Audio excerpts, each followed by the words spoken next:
Hello everyone, that manga kid here. I recently finished reading Togari by Yoshinori Natsume and figured I'd quickly chat about it. This is an old Viz title, it's out of print, so it might be tough to find. I managed to find the whole series for 30 bucks. Someone was selling it, they're all in perfect condition, so I figured why not? I had never heard of it before, but I read some reviews online that said it was similar to Inuyasha, so I decided to give it a chance. Um, it is 8 volumes in total, and it is about Tobei, who is the guy you're seeing on all of the covers. Um, he went to hell 300 years ago. He had his head chopped off publicly. He was executed because he was a terrible person. He's 16 years old, and he was a murderer. He stole everything. He just did every bad thing you could possibly think of because he was an orphan and he was trying to survive. Um, so fast forward 300 years to present day Japan, and when I say present day, I mean like early 2000s Japan, because this was written in the early 2000s. Um, he's sent back to Earth with a wooden stick sword thing called Togari, and he is to hunt down 108 sins, these kind of monster-esque creatures that only he can see that have attached themselves to people with malicious intentions. Um, he has to kill these invisible being things that are called toga um, with the Togari, and he has to get 108 of them in 108 days in order to get out of hell. Um, it is not a super well thought out story or premise. Um, the writing is not great, to be completely and utterly honest. I believe this is the writer's first story, if I remember that correctly. And you can tell that this person is not super used to writing. But that's not to say I wasn't entertained. It's just that you can tell that it is not A plus writing. Um, the art is pretty decent. I liked it actually. Some of the fight scenes are really, really cool. The action sequences are very easy to follow. It doesn't fall into sometimes shonen stuff. You know, they're fighting and you can't tell what's going on. This very clearly you can see what is happening during the fight. Every movement is very clear. You see, there's kind of some cool faces that he makes throughout the series. He's quite scary. Um, Formidable foe, to say the least. This is quite funny. There's a lot of humor in this.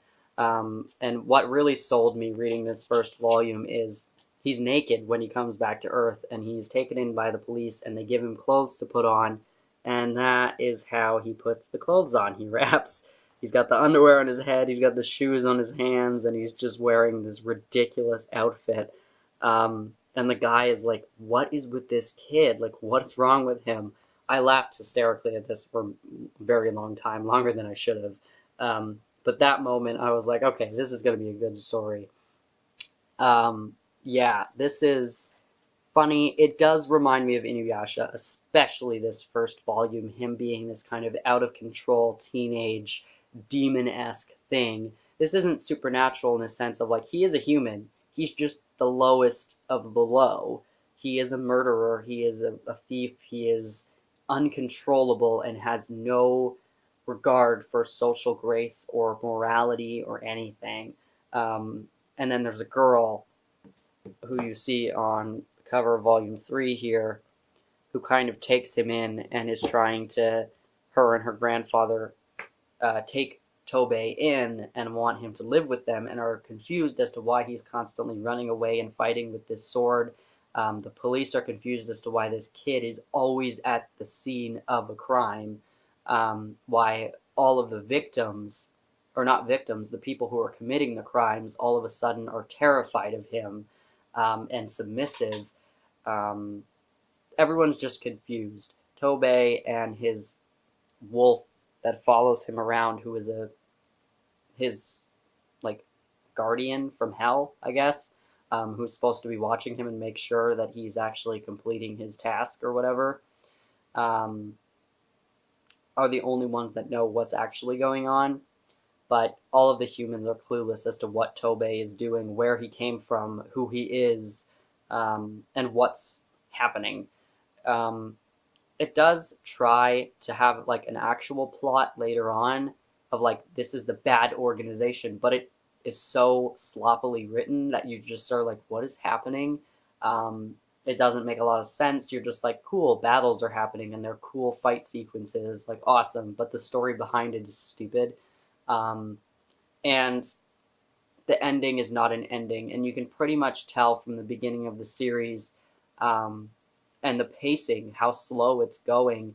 Like he has 108 sins, and see it says on the back of the volumes like 108 sins to go, and then like each volume has 95 sins to go. You're on volume 3 out of 8, and he's only collected like 10 or whatever.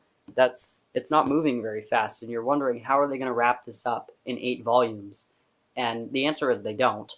But you can see that coming from a mile away, so that's not even a spoiler because you know that there's no way he's collecting the rest of the sins in that amount of time. So it just leaves it open ended. This is not a completed, it doesn't feel completed.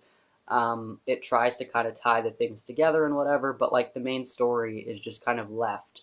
And that's what I mean about you can tell that this author is not very experienced because the storytelling throughout and then just how it ends, you can tell that it just wasn't thought out very well.